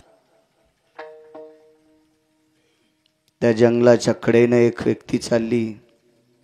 माऊली महावैष्णव ज्ञानोबर आहे. निवृत्ती दादा, सोपान काका, मुक्ताई साहेब रूपात किती ख्याती आहे. रामकृष्ण नावाचा जय घोष करीत जात असताना तिने उंच डोंगरावून बघितलं. रस्त्याच्या पर्वताच्या पायथ्याला एक बारीकसा रस्ता आहे आणि त्या रस्त्याने ही व्यक्ती चाललीत. 300-400 फुटाच्या अंतरावरून ज्ञानोबाराचा चेहरा बघितल्याबरोबर तिच्या अंतकरणाचे वलय जागे झाले. गदगदला अंतकरण. प्रसन्नता जागरूक झाली. आणि लक्षात आलं या साधूच्या पायावर डोकं ठेवा. साष्टांग प्रणिपात केला. ज्ञानोबारायने तिच्याकडे पाहिला आणि सांगितलं, माझी माय, माझ्या जगाच्या मालकाने तुला एवढं मोठं सौंदर्य दिलंय. तू या जंगलात जी का. स्वामीजी महाराजजी, गुरुदेव, माझ्या या सौंदर्याला आग लागो. याच्याकरता नाना प्रकारचे राजे महाराजे या रूपावर टपलेले आहेत. मी वारांगणीची कन्या आहे. मी नृत्यांगणीची कन्या आहे. वेशेची कन्या आहे. या रूपाला आग लागली. याच्याकरता पाप्याच्या दृष्टी माझ्याकडे. माझं कल्याण होईल असा मार्ग सांगा. ज्ञानोबारायची कृपा झाली. धन्य कानोपात्राजी झाली भाग्याची. भेटीत ज्ञानदेवाची म्हणून या. आणि ज्ञानोबारायच्या मुखारविंदातून एक शब्द पडला, बाई तू एकदा पंढरपूरला जाय. पायविटेवरचा मालक एकदा बघ बघ बघ बघ बघ. पाहिली या वेद लावी. बघितल्याबरोबर वेद लागते ते एकदा ते रूप. माझ्या जीवनाचं कल्याण होईल असं सांगा. तू त्याला पाहिलं की सगळेच कल्याण झाले. काही शिल्लक राहत नाही. तू बघ एकदा. आणि ज्ञानोबारायचं ऐकून ती कानोपात्रा पंढरपूरला आली. काय सौंदर्य. रांगेला लागली. तिच्या पाठीमागं कोणी नव्हतं. सर्वजण पुढे होते. सर्वांची दर्शनं आटपली. बाजूला गेली. गरुड खांबापासून पाय उंचलून टाचा उचलत होती. पंजावर उभं राहून जगाच्या मालकाचं मुख न्याहाळत होती. प्रसन्नपणानं त्याला बघत होती. तो किती नाविन्यवंत स्वरूपवंत जगाचा मालक होता. जगदानंद कंद जगतपती होता. प्रसन्नतेच्या लहरी त्याच्या चेहऱ्यावर होत्या. जवळ गेली. जवळ गेल्याच्या नंतर पाहत पाहत पाहत पाहत पाहत पाहत जवळ गेली. त्याचा चेहरा अंतकरणात ठेवला आणि खाली बघून एकदा त्याचे पाय अंतकरणात घेतले आणि डोळे बंद करून त्याच्या पायावर प्राण सोडले. काय रूपाची ताकद आहे. रूप पाहता लोचनी का म्हणतात ज्ञानोबा आहे. कशा करता कुठलं सुख प्राप्त होतंय. हा कलियुगातला पुरावा पहा. मागच्या कृतात्रेता द्वापार युगातले पुरावे आपण पाहिले, हा कलियुगातला पुरावा त्या मालकाचा. आणि मग पुजारी आले आणि बघतात, ए बाई बाजूला सरक. किती वेळ देवाचे पाय धरतेस, सरक बाजूला. काय ते तुला एवढा वेळ, मागच्यांना दर्शन घेऊ दे. बाई असल्यामुळं कोणी तिला हात लावित नव्हतं. सौंदर्याची खान होती. एक दोन स्त्रिया बोलवल्या आणि तिला बाजूला घेतलं. पाहिलं तर ती मृत्यावस्थेत आहे. चांगले चांगले अधिकारी पुजारी होते त्या काळातले. सर्वजणांनी विचार केला, देवाच्या पायावर देह ठेवलेली आज पहिलीच व्यक्ती पाहिली. देवाच्या मांडीवर देह ठेवणारा जटायू पाहिला. पुराणात ऐकला, जटायू देवाच्या मांडीवर प्राण सोडला. पण देवाच्या पायावर देह ठेवणारी विटेवरच्या मालकाच्या ही पहिली व्यक्ती स्त्री. मागची स्त्री सांगू तुम्हाला एक. कृतात्रेता युगामध्ये भगवान प्रभू रामचंद्र वनवासात असताना देवाचे पाय डोळ्यातल्या पाण्यानं धुतले आणि देवाच्या पायाला वर्ण पडले होते. पितृआज्ञेकरता जगाचा मालक वनवासात बिना चप्पलचा फिरत होता. त्याच्या पायाचे वर्ण पाहिल्याच्या नंतर त्याच्या पुढचा इतिहास सांगतो. तो भगवंत त्या झोपडीत आल्याच्या नंतर त्या झोपडीचा स्वर्ग झालता आणि भगवंत झोपडीतून गेले की तिचा उकंड होत होता. तिने विचार केला, ज्या झोपडीत देव आल्याच्या नंतर तिचा स्वर्ग होतोय, आता हिचा उकंड काऊन हो द्यायचा. बाहेर गेलेला देव पुन्हा झोपडीत बोलिला आणि एकदा त्याच्या पायावर डोकं ठेवलं आणि प्राण सोडला. तिचं नाव शबरी. विठ्ठला विठ्ठला विठ्ठला. म्हणून तर महाराजाचा पुरा तिचे येणे जाणे खुंटले. त्या रूपात तिचं येणं जाणं खुंटलंय. आता इथं बघा हीच स्त्री. अजून असे 13 पुरावे येतं, पण सगळे एका कीर्तनात नसतेच, सांगत नाही का. शहाण्या डॉक्टरनं जर सगळ्या गोळ्या पहिल्याच चक्रात दिले तर दवाखाना खालून इकावं लागेल. म्हणून थोडे थोडे काही पुरावे तुम्ही बी वाची जा ना. तुम्ही गंजा वाट्यावर बसून दुसऱ्याचं हिचकायले. तिकडे कोणाच्या जागा येतील, इकडं कोणाला लीड भेटल, आणि बघा ना आपल्या सोयाबीनी झाकायचं पहा काय मिळेल. आपल्याच कापसायचं, सोयाबीनीचं, उसायचं काय दिवाळ आपलं बघा. कशाला दुसऱ्याचं इचकायचं, फुकट कळण शेंडी वळवळ. विठाला विठाला विठाला.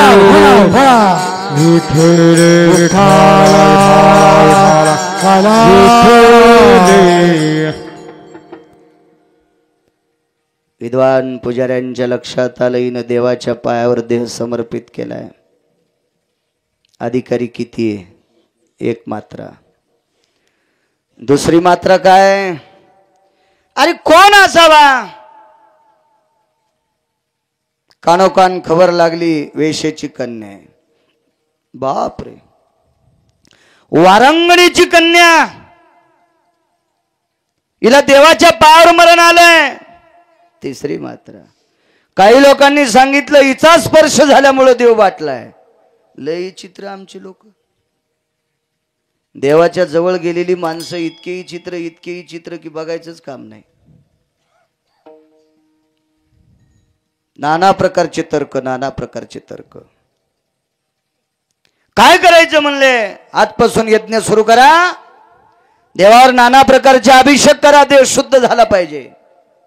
पण एक विद्वान पुजारी होते. आमच्या एका विद्वान पुजाऱ्यानं सांगितलं, तुमचे यज्ञ असतील, व्रत असतील, वैकल्य असतील, ते बाजूला सोडून द्या. मला विटेवरचा मालक जोपर्यंत काही सांगत नाही तोपर्यंत हिचा अंत्यविधी होऊ देत नाही, तोपर्यंत मंदिरे उघडीत नाही. हुशार पुजारी होता तो. प्रेत मंदिरात तसंच दार लावलं, मंदिराच्या दाराला पोतडं टाकलं, अंग टाकलं, झोप लागली. रात्री दृष्टांत झाला. अनंता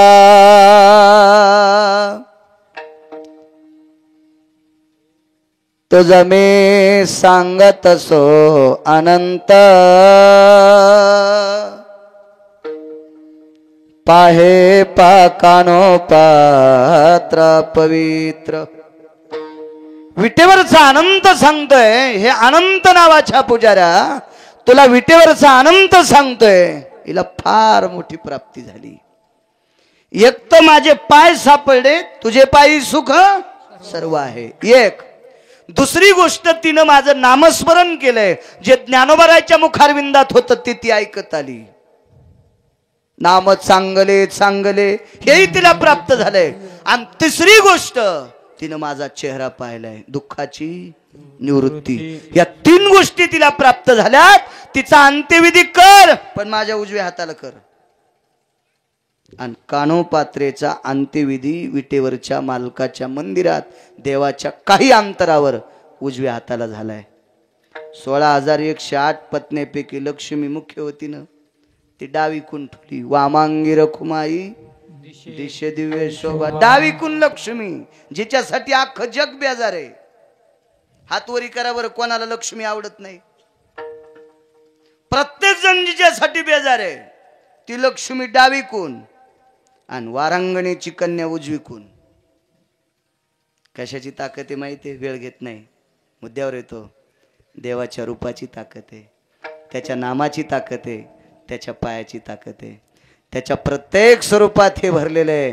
त्यार्थी वारांगणीच्या कन्येला लक्ष्मीपेक्षाही मोठा अधिकार प्राप्त. विश्वातला कोणी जरी गेला तर कानोपात्रेच्या झाडाला हात लावल्याशिवाय माझा हात जाता येत नाही. काय त्याच्या रूपात ताकद आहे! एवढा कानोपात्रेचा अधिकार त्याच्या नामानं, त्याच्या पदस्पर्शाने आणि त्याच्या मुखारविंदातल्या तेजानं होतंय. ही कानोपात्रा एवढ्या टोकाला जाती, ही त्याच्या रूपात ताकद आहे. रूप पाहता लोचनी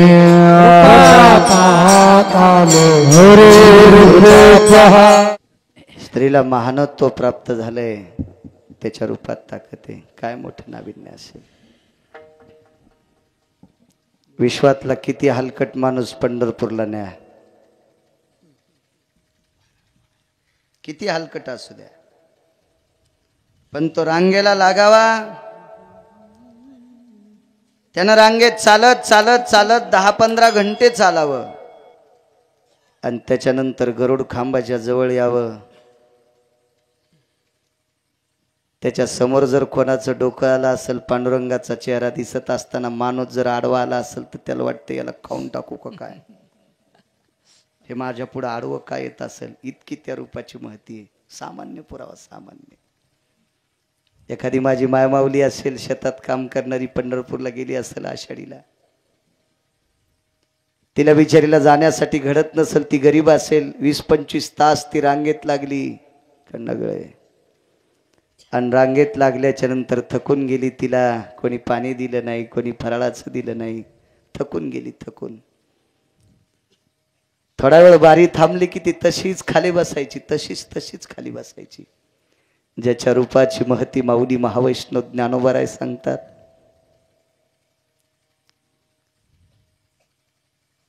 त्याच्या दरबारात असून म्हणावा अशा सुविधा नाहीत, नाही सुविधा. विश्वाचं दैवत आहे ते, विश्वाचं, नुसत्या भारताचं नाही. पृथ्वीवर जेवढे देश आहेत त्या सर्व देशातलं आराध्य दैवत.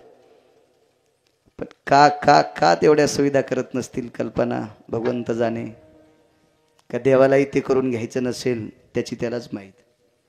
परवाला हैदराबादला गेलो, शिवाजीनगरला. तिथून पुढे एक पैशाचा मालक जवळ होता.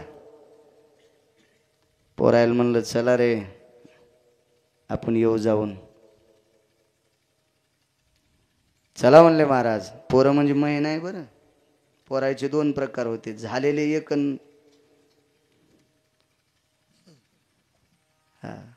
सोबत होते 2-3 मुलं. चला म्हणलं आपण जाऊन येऊ.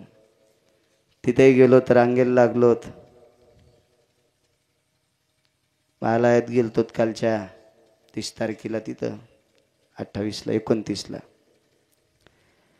28-29ला तिथे गेल्याच्या नंतर दर्शन घेतलं तर प्रत्येक माणूस लाडूची पिशवी घेऊन बाहेर पडत होता. विचारलं केवढ्याला एक लाडू आहे? म्हणले 50 रुपयाला. असा एक बी रांगेत व्यक्ती नव्हता की त्याच्याकडे 200 रुपयाचे लाडू नव्हते. एक बी. दुसऱ्याच्या शेतात राबणारा माणूस सुद्धा तिथे 200 रुपयाचे लाडू घेत होता. कोणाचा अवतार आहे माहिती? ते विटेवरच्या मालकाचा. तिरुपती विटेवरच्या मालकाचाच अवतार. काय सुविधा तिथं? का होत नाही तिथं सुविधा? थोडे झाकले असतील आपल्या नेत्यांनी. या महाराष्ट्राच्या मातीमध्ये ज्याची भक्ती केल्याच्या नंतर ज्ञानोबाराय 56 भाषा, तुकोबाराय विश्व ढवळून टाकतात. ज्याच्या नामाच्या ताकदीने चोखोबार आहे, स्वर्गातलं अमृत शुद्ध करतात, ही ज्याच्या नावात ताकद आहे, ही ज्याच्या नावात ताकद आहे.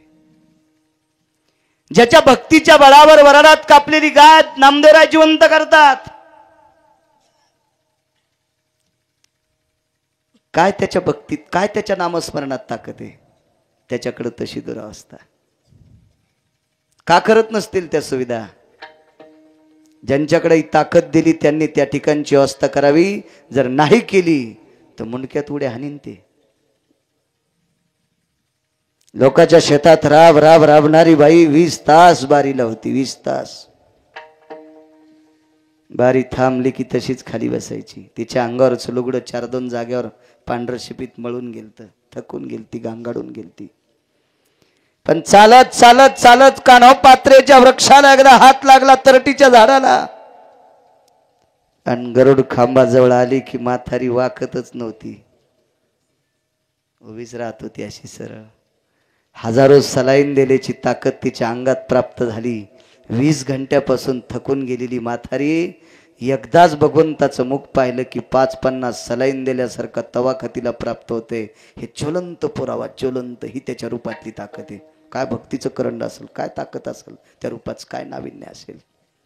रूप पाहता लोचनी, नुसतं डोळ्यांनी ते रूप बघितलं की ही अवस्था. सुख झाले हो साजनी, त्याचं मुख बघितल्याच्या नंतर किती सुख प्राप्त होते. वेळ संपलाय बरं आपला, 11 वाजले. जिल्हा परिषदची शाळा आहे, वेळेत भरावून वेळेत सुटावं. सर तरी एक पुरावा सांगतो, सुखाची ताकद किती मोठी आहे. 33 कोटी देवाच्या राजाची बायको किती सुखी असेल. नवरा सरपंच झाल्यावर बाई खाली पावलं टेकीत नाही. तिला वाटते 10-5 माणसं मारावं का तुडवा. सरपंच जर नवरा झाला तर सरपंच,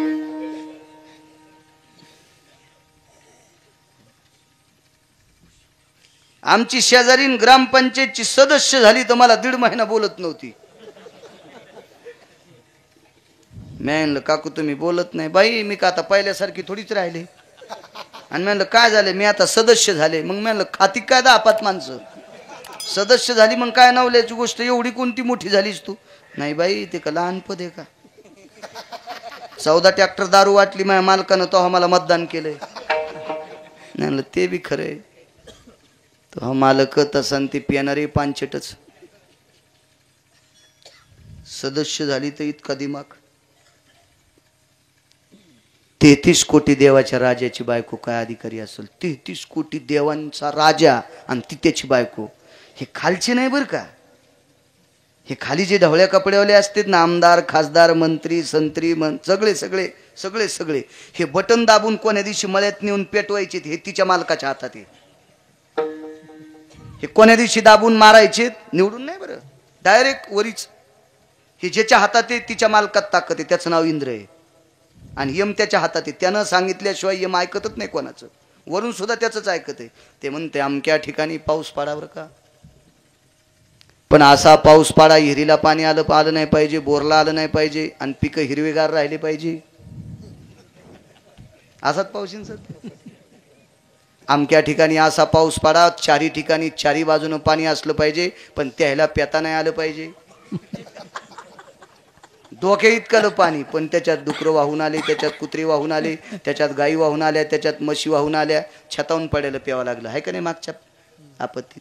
हे कोणाच्या हातात आहे, वरुणाच्या हातात. वरुणाच्या वरून कोणाचं ऐकत आहे, इंद्राचं. इंद्राला कोण सांगतंय, पंढरपुरातलं. इंद्राला कोण सांगतंय, तो माझा जगाचा बाप पंढरपुरातला. मग कल्पना करा, पंढरपुरातला मालक ज्या राजाला आदेश देतो तो राजा किती मोठा असेल. 33 कोटी देवाचा राजा, त्याच्या बायकोचं वजन काय असेल. म्हणजे असं किलोनं नाही सांगायलो मी, असं असं अधिकाराचं वजन किती मोठं असेल कल्पना करा. सुख झाले हो साजनी, सुख सांगतोय.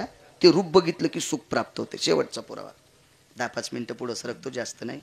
लय घड्याळीच्या काट्यावर सांगावं तर लोक म्हणतील आता पहिल्यासारखं राहिलं नाही, मस्तळले जरा. हो, जरा घड्याळीच्या काट्यावर सोडायला लागले. सोपा पुरावा देतोय. तिच्याकडे एक संन्यासी आला. त्या संन्याशाचं दर्शन घेतलं. संन्याशाने विचारलं, बाई खुश आलेत. महाराज मायासारखी आनंदी कोणीच नाही. आता ते संन्यासी म्हणजे 10-5 रुपये येणारा महाराज नव्हता. ते काय गिरगावकर थोडाच होता नारळाच्या खालून पाकिट घेणार. ते संन्यासी जो ज्याला मठ नाही, ज्याला आश्रम नाही, ज्याला खिसा नाही, शर्ट नाही, शर्टच नाही तर खिसा कशा झालाय, असं संन्यासी. ते म्हणलं ए बाई हिशोबात बोल, तो जगात 1 नंबरची सुखी सांगतेत, परदिवशी तुला सोयाबीन कापायला जायचंय.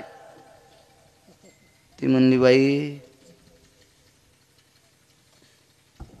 काल परवा जरा राजे झाले तर त्याची तर 8 फुकून दिलं तर 4-4 वर्षे संपत्ती जळली, इतकं दुपण निघते, इतके त्याची तर पैसे आहेत. मी तर 33 कोटी देवाच्या राजाची बायको आहे आणि मला सोयाबीन कापायला कसं जावं लागेल.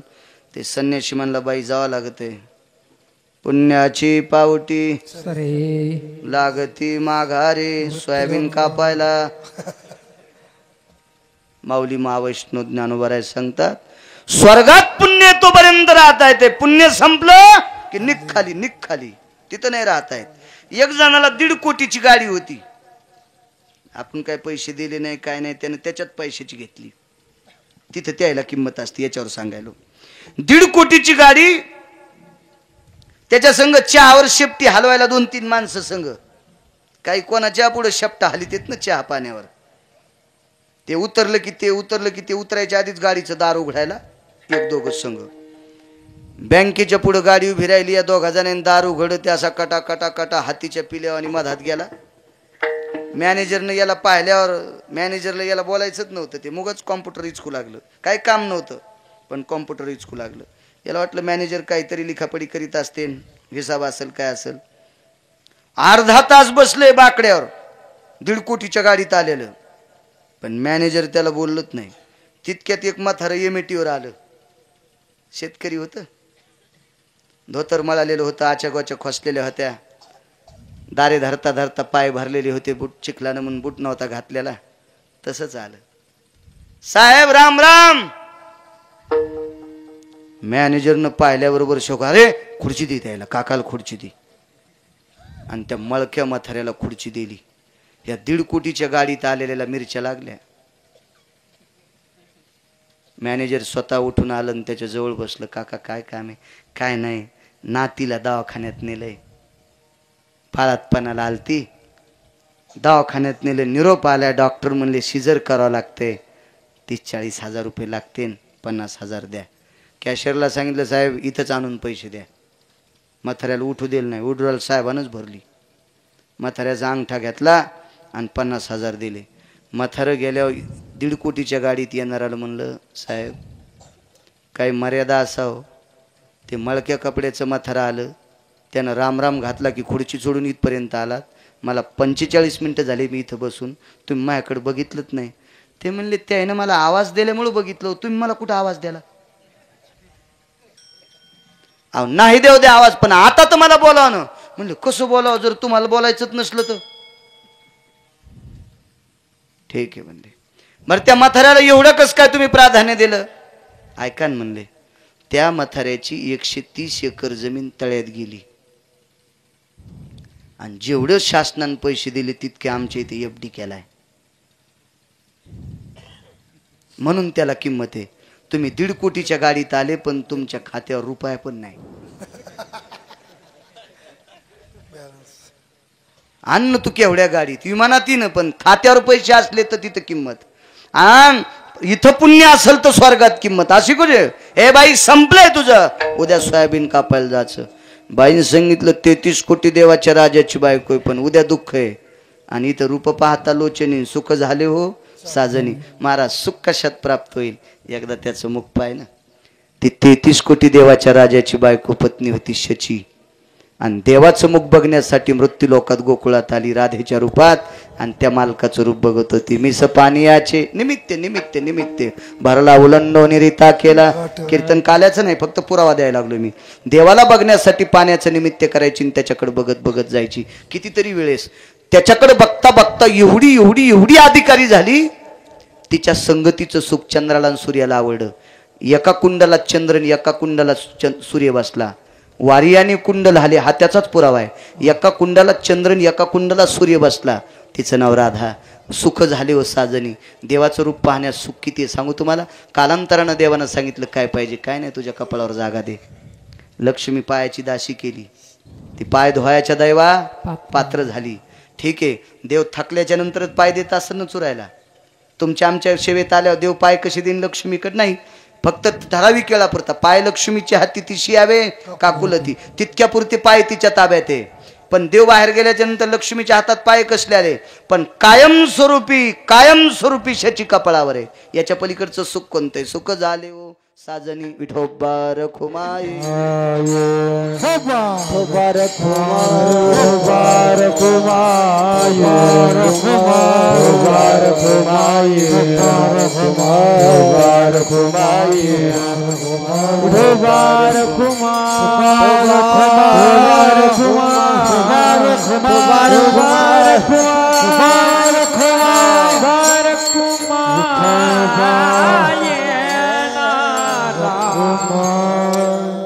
भगवंताच्या रूपाची ताकद आहे. महाराज मंगळवेड्याच्या भांडाराची चुकोती पोचण्याकरता ज्या वेळेला जगाचा मालक विठू नाईकाच्या रूपात गेला, त्यावेळेला बिदरचा बादशाह सारखा म्हणत होता, ते रूप कधी पाहायला भेटन, ते रूप कधी पाहायला भेटन, ते रूप कधी पाहायला भेटन. ही त्या रूपाची नाविन्यता आहे. याच्या पलीकडे सांगू, संत शिरोमणी नामदेवरायच्या सोयरिकीला जगाचा मालक एका सामान्य माणसाच्या रूपात गेला, तर तो बादशाह दामू शेट्टीला विचारायचा, हे कोण आहे? खांद्यावर घोंगडी होती, घोंगडीला सुप्तजय नावाची हिरे होते. त्या व्यक्तीकडे बघत बघत बघत बघत बादशाह भुलून गेला आणि राजाईच्या वडिलाला सांगितलं, सरदार पोरगी देऊन टाका. लेनाचा सोयरा, काय ते रूप असेल, काय ख्याती असेल त्या रूपात. मुसलमान सुद्धा प्रसन्न ज्या रूपामध्ये. सावळे रूपणे चोरटे चिताचे, सावळे रूपणे चोरटे चिताचे, सावळे रूपणे चोरटे चिताचे, रूपणे चोरटे चिताचे. उभी पंढरी उभे पंढरी विटेवरी, सावळे रूपणे चोरटे चिताचे, सावळे रूपणे चोरटे चिताचे, सावळे रूपणे चोरटे चिताचे, सावळे रूपणे चोरटे चिताचे.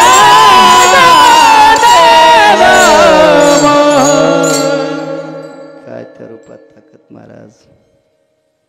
ज्या बादशाची पाठ दुखता राहत नव्हती, त्या बादशाने एकदा चित्रात जगाचा मालक पाहिला. सेना महाराजांच्या जाग्यावर एका राजाची मालिश करण्यासाठी जगाचा मालक आला. त्या तेलाच्या वाटीत विटेवरच्या मालकाचं रूप पाहिलं, कायमचं दुःख गेलं, सुख झाले हो साजनी. काय रूपात ताकद आहे, काय मोठं नाविन्य त्या माझ्या मालकाच्या रूपात. पुन्हा एक सिद्धांत सांगतो 2 मिनिटात. कोणी पाहावं याचं बंधन नाही. विटेवरच्या मालकाचं रूप कोणी पाहावं याचं बंधन नाही, काय घेऊन जावं याचं बंधन नाही, काहीच नाही, काहीच नाही. बाकीच्या तीर्थावर गेल्याच्या नंतर त्या तीर्थाला काळवेळ आहे. एखाद्या गंगेचं स्नान करायचं असेल तर पर्वणी लागते, काशीला जायचं असेल तर त्याच्यासाठी वेगळं नाविन्य लागते, अजून एका ठिकाणी जायचं असेल तर तिथं वेगवेगळं नाविन्य. मी प्रत्येक तीर्थाचं नाविन्य पुराणाच्या द्वारे वाचून घेतलंय. एका देवाची प्राप्ती करायची असेल तर लोणी वाटीत न्यावं लागतं आणि त्या पाठीला चोळावं लागतंय. तिथं गदा लागली होती भीमाची देवाला, पाठ एका ठिकाणी आणि तोंड एका ठिकाणी. त्याला केदारनाथ पशुपतीनाथ म्हणजे लोणी घेऊन जावं लागते. ज्याच्याकडे नाही त्यानं करावं काय, आणि त्या अवस्थेत पोचलं तर ते पुण्य प्राप्त होते. अशा नाना प्रकारच्या सिद्धता बाकीच्या तीर्थावर सांगितल्या. पण या विटेवरच्या मालकाचं रूप बघितल्याच्या नंतर सुख प्राप्त होते. कोणाला सुद्धा खटनट यावे, शुद्ध होणे जावे. काय त्या रूपात ताकद आहे. तुम्हाला एक सोपा मुद्दा सांगतो. काही काही माणसं म्हणत असतील देवा आमचा स्वीकार करील का? दादू, खोदू आणि पिंजारी.